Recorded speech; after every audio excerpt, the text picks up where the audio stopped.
Father Matthias was well-liked in the small town of Black Hollow. Tall, with silver hair and a voice as quiet as a stream of water, he had been the local priest for almost 30 years. No one questioned his wisdom or his kindness, until Jonah Mallory heard a whisper. John was not a religious man, but when his mother died, he wandered into an old stone church late at night, looking for some solace. It was empty, and the heavy wooden door closed behind him with a groan.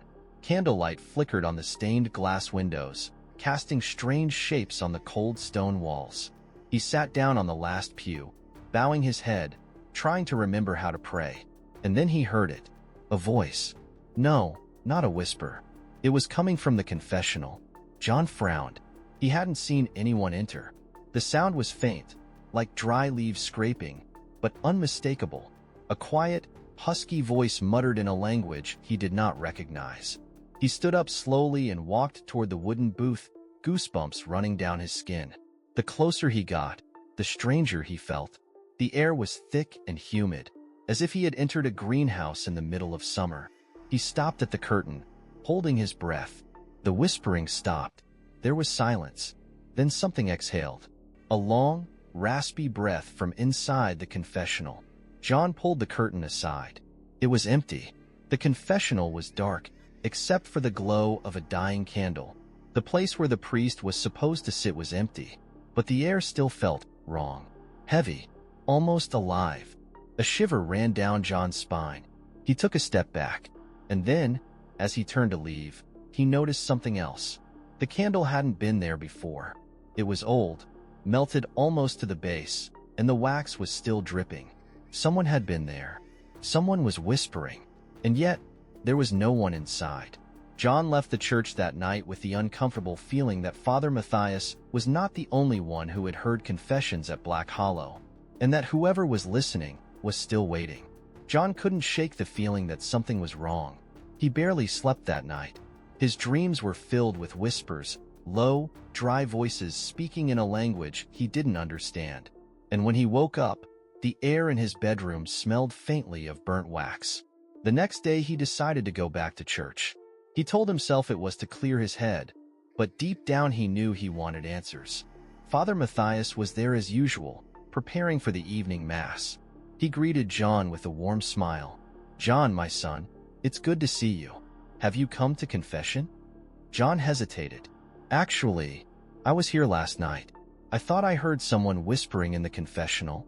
Father Matthias's smile did not disappear, but something in his eyes darkened, just for a second. "A whisper? No, I was already home by then. You must have heard the old tree sinking." John didn't believe him, but he had to nod. He couldn't push too hard. "Not yet. Is there anything else I can do to help?" the priest asked. John thought for a moment. Then he had an idea.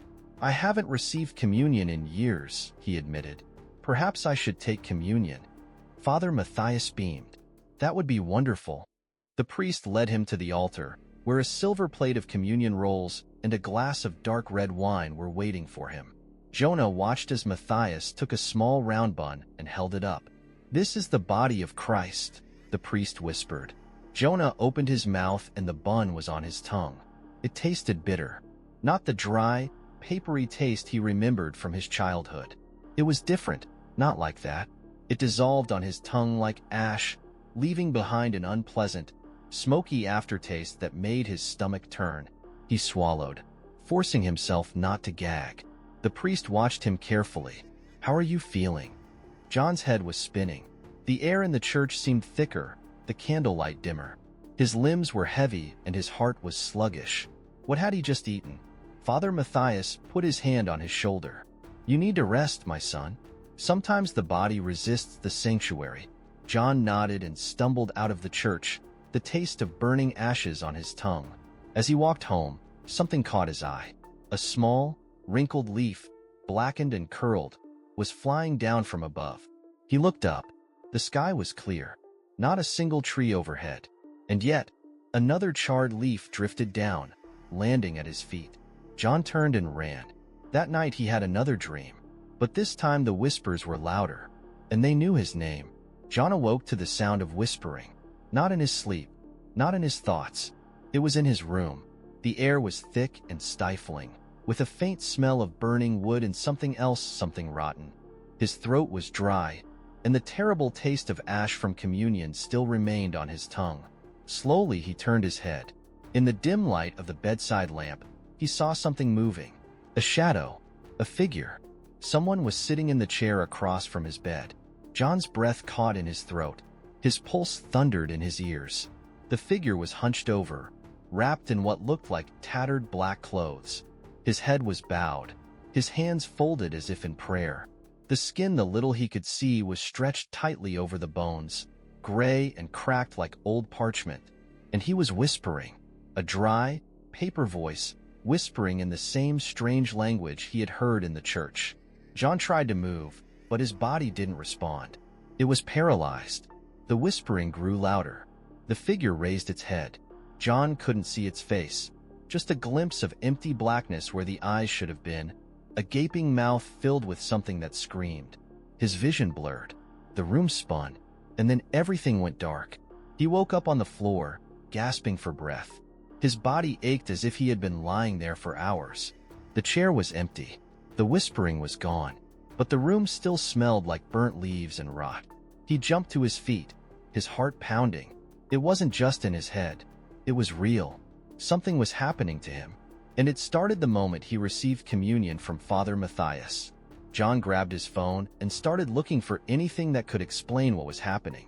Church rituals, haunted confessions, cursed communion, anything. Then he found it. A single passage hidden in an old forum about forgotten religious rites. Asterisk, the sin eater absorbs the burdens of the damned. Through him, the unclean find absolution. But the burden of their sins is never truly erased. It lingers, it grows, it calls for the next vessel. Star. John's blood froze in his veins. Was this what he had consumed in the church? Not the body of Christ, but something else? The sins of the dead? The taste of ash filled his mouth again. His stomach churned. He staggered to the bathroom, turned on the light, and almost screamed. His reflection in the mirror was wrong. His skin was pale, his veins dark and prominent. His eyes were too deep, too shadowed. And when he opened his mouth to inhale, a puff of black smoke escaped his lips. John staggered away from the mirror, his heart pounding. His mind screamed for an explanation, but there was none. No trick of the light, no rational excuse. He had seen it. The smoke coming out of his mouth, the dark veins crawling under his skin. The taste of ash thickened on his tongue. His stomach twisted. A wave of nausea washed over him, and he barely made it to the sink before vomiting. But what came out was not bile. It was something black, a thick, oily residue that smelled like something old and unclean. It stuck to the porcelain, refusing to wash off as he desperately opened the faucet. The water only spread out, swirling like ink in a clear liquid. John gripped the sink, his breath catching. His reflection swam before his eyes, dark and distorted. And then, a whisper, not from behind him, not from the shadows of his room, from his own throat. His body swayed, as if something inside him was trying to break free. Pressure built up in his chest, rising to his throat, making its way up, and then it was gone. John fell forward, grabbing the edges of the sink. The light in the bathroom flickered. The air smelled of burning wood and rotting leaves. He had to get out of there. The streets of Black Hollow were empty at this hour, but John didn't care who saw him. He walked fast, his breathing ragged, sweat cold on his skin. There was only one place to go. The church. The doors were open. Of course they were. The church was never closed, not even at night. John stepped inside.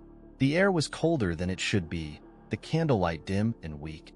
The stained glass windows towered above him, their colors muted in the darkness. At the far end of the church, at the altar, Father Matthias stood. He was waiting.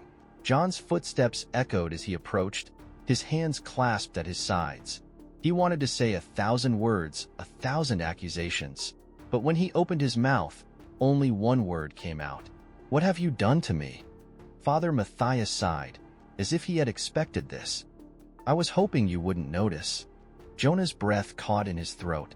The priest took a step forward, the candlelight illuminating the deep wrinkles on his face. He looked older than before, tired, but his eyes were dark, too dark, like the hollow sockets John had seen in his room. "You don't realize what you've been given," the priest said. "Given?" John spat. "I didn't ask for this." Father Matthias tilted his head. "No one ever asks." John's hands shook. His body still felt wrong, heavy, like something inside him was festering. "Tell me what's going on now." The priest looked at him for a long time. Then, with a sigh, he gestured for John to follow him. They walked past the altar, past the pews, to a door John had never seen before. It was old, older than the rest of the church. The wood was cracked, the hinges rusted. Matthias took out a key and opened the door. Behind the door was a staircase leading down. John hesitated. A deep, gnawing fear settled in his gut. But he had come this far. He had to find out. So he followed. The descent was long, much longer than it should have been. The air grew thick and damp, carrying a smell that made his stomach churn. Rotten wood, damp stone, and something deeper. Something wrong. Below, the passage opened into a chamber. John's breath caught in his throat. The walls were lined with shelves, and on those shelves, cans, hundreds of cans, some small, some big, each sealed with thick wax. Inside, suspended in a dark, murky liquid, were things John couldn't make out. Shapes, faces, fragments of something human, but distorted. His stomach turned. His mind screamed for him to run, for him to leave, for him to forget. But then he saw the book. A massive leather-bound tome lay on a stone pedestal in the center of the room. Its pages were yellowed, covered with handwritten text and strange symbols. Father Matthias put his hand on it, but his expression was unreadable. "This is where it happens," he said quietly. "Sins are taken here. They are stored, hidden from the world." John's throat tightened. He felt sick. "Confession is only the first step," Matthias continued. "The real cleansing happens here. The worst of their sins, the things that no human being can bear, we take them. We swallow them. We become the vessel." John's stomach fluttered. "You're telling me I ate the sins of the dying?" "Yes." John's breathing became shallow and rapid. His fingers twitched at his sides. "Why me?" Matthias's expression softened. "Because my time is running out." John froze. Matthias came closer. His face was tired, his voice heavy. "It's always been like this. The burden is gone. The burden of the damned doesn't disappear, just finds a new home." John stepped back, shaking his head. No, I don't want that." Matthias nodded. "Neither do I." The priest raised his hand. His fingers trembled. A single dark whisper escaped his lips, curling like smoke. The same voice John had heard in his dreams. The same voice that spoke from the shadows of his room. The whisper slid through the air, wrapping around John like cold fingers. The room grew darker, and John realized with horror the burden of his sins had just begun to awaken in him. John's body was like a stone, heavy, immobile. It seemed that the room around him had shrunk, the walls had squeezed in. The air was filled with the smell of wax and decay. Whispers howled in his ears, penetrated his consciousness, filling the space behind his eyes with dark, wrinkled shadows.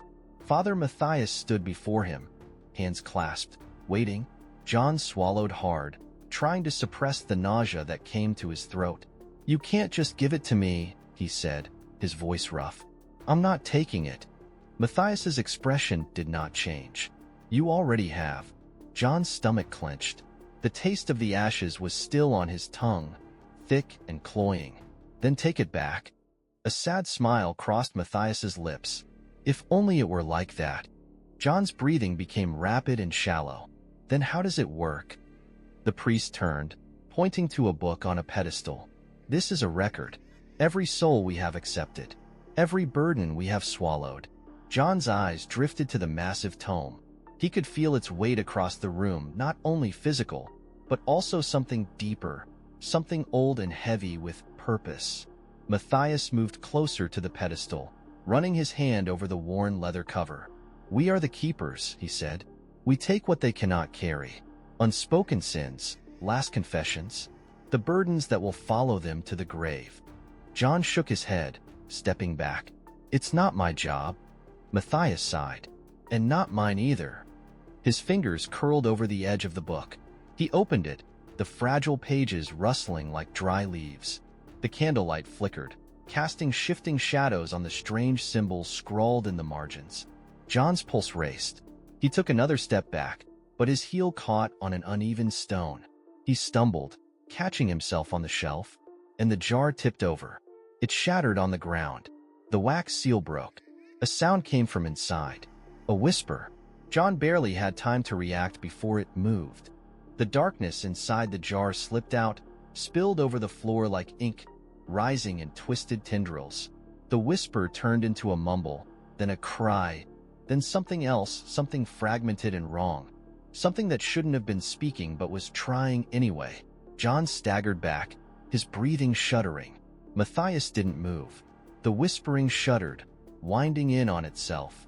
Faces flashed in its moving mass, contorted, empty-eyed, mouths open in silent screams. John's skin was pierced with cold horror. What is it? Matthias's gaze was unreadable. A soul that could not be contained. John shook his head. It's not a soul. It's what happens when you give up a burden. The air grew thick and heavy, pressing down on John's chest like invisible hands. Faces contorted, merged with each other, flickering between pain and rage. John shrank back, expecting him to lunge at him, but then Matthias exhaled. The whispering creature shuddered, its movements slowed, its voices faded. Matthias raised his hand, spreading his fingers. The darkness recoiled, squirming in protest, before it curled in on itself and disappeared. The air became still again. The room was silent. John's legs felt weak. His throat was dry, and his skin was damp with sweat. Matthias turned to him, his expression unreadable. This is what happens when you refuse to give up a burden. John's breath hitched. His fingers twitched at his sides. I didn't ask for this. Matthias nodded. Neither did I. Neither of us did. John's jaw tightened. Then why do it? Why accept it? Matthias closed the book.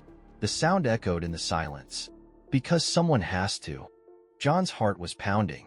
He wanted to argue, to deny, to reject what was growing inside him. But deep down, he already knew the truth. The whisper followed him all the way home. The flavor of ashes would never leave his tongue, and the burden in his chest grew heavier and heavier. The burden had already passed, and it could not be returned. John exhaled, and the breath escaped his lips in a thin puff of black smoke. Matthias looked at him for a long time. Then he quietly placed the key on the pedestal next to the book. You will know when the time comes, he said. John did not ask what he meant, because somewhere deep down, he already understood. He turned and walked away from the pedestal, past the rows of sealed jars, past the ancient stone walls, back up the long staircase, back to the upper world. And as he pushed open the heavy church door, stepping into the cold night air, he heard it. The first confession meant for him alone. A whisper from the shadows, carried by the wind. An expectation.